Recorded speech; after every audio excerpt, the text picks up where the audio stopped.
you have to have freedom, because if you're going to be responsible, actually you need freedom. So to give responsibility and freedom, you end up being accountable for it as well, don't forget. So like guys, there are plenty of environments now where players have been given a lot of freedom and they actually misbehave, they go through the motions, they don't challenge themselves.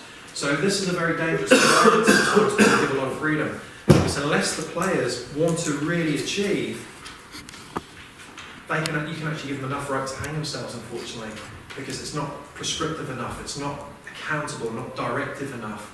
So this is very much of a player environment, player empowered environment, which I'm seeing with hockey here, and particularly rugby now. It's moving away from the traditional British cultural top-down.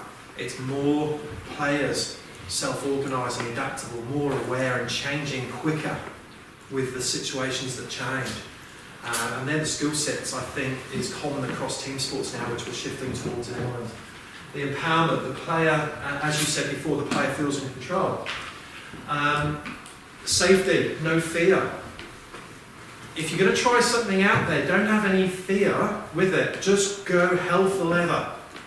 Give it your best. Try it out.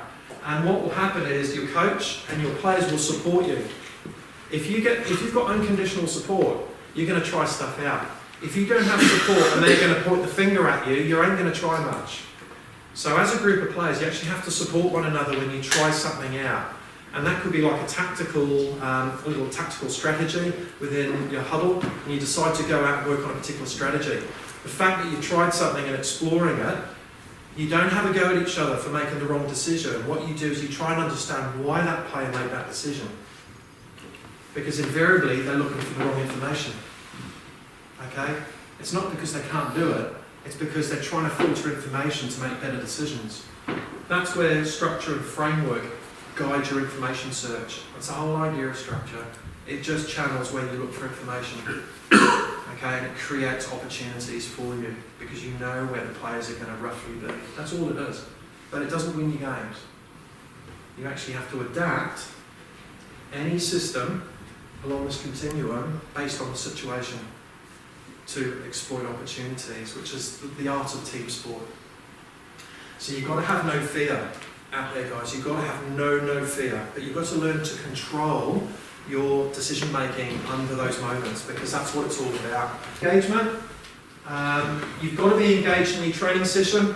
That's big on the coach. A good coach will make sure that the players are engaged for that entirety of that session. As soon as you disengage somebody, there's a wall in between, and then learning starts to go from active. Learning is about actively exploring, discovering, and adapting something. Some of you are writing it. Learning is exploring, discovering, and adapting. So every session, you should be in one of those three. All right, you've got to explore something. It could be a system, it could be a particular type of shot, it could be something technical, tactical. If you haven't discovered it before, you may discover a new way of doing it that works, and then you adapt it under pressure in different situations and scenarios. So to train the so this is the environment you actually do need to create that, and so you actually have to be creative as well. You've got to try things, allowing a player to use their skill to fully explore and express themselves. Safety, ambition, helping players shape their intentions, and that's a big thing. Ambition, and then fun. If you guys are enjoying it, we know from the science that you will learn more. Your uptake, if you actually engage with what you do and really enjoy it, you learn much quicker. So you've got to actually enjoy what you do. And have a bit of a chat and laugh about it, it's great. Social interaction helps with self-organisation.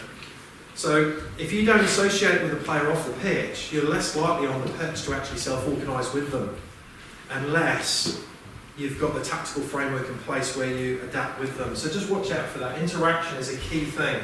So when you split your sessions up in rugby, we try and self-organise groups of players now. The 20s did it, where you may have got some of the back row players with some of the outside backs, and you put them in a wide channel, in a narrow channel, and you get them to go forward and support each other, trying to make opportunities down a narrow channel. Because in the game, to create